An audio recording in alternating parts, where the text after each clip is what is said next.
times we might feel that when we pray, we should not ask.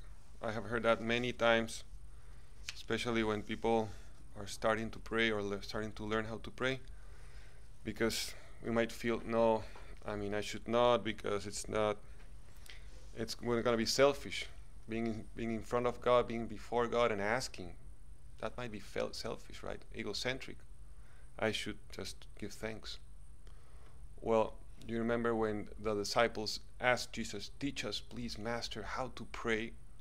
What was the prayer that Jesus told them?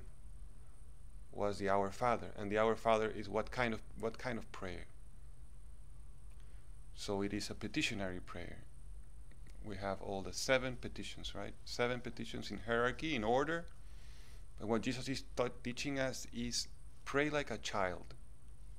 Pray like somebody who is dependent, who is not self-sufficient, who is in absolute need in every sense, physical, psychological, spiritual, relational. You are a hunger, you are a thirst for love, in deep need. So that's very interesting, because our thanksgiving, our praise, our charity to others is going to be flowing out of what we receive.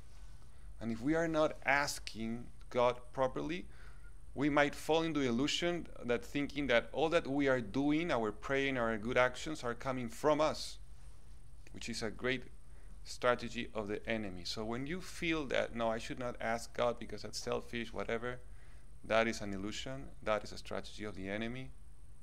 That is not correct. Jesus wants us to ask, but ask in order. First of all, for the will of God to be done, for your own spiritual good, and then for the good of others.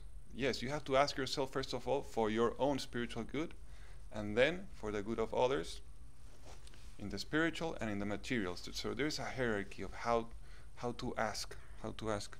And then right now, Jesus uses this image of the analogy with a son with his father, right? That kind of boldness.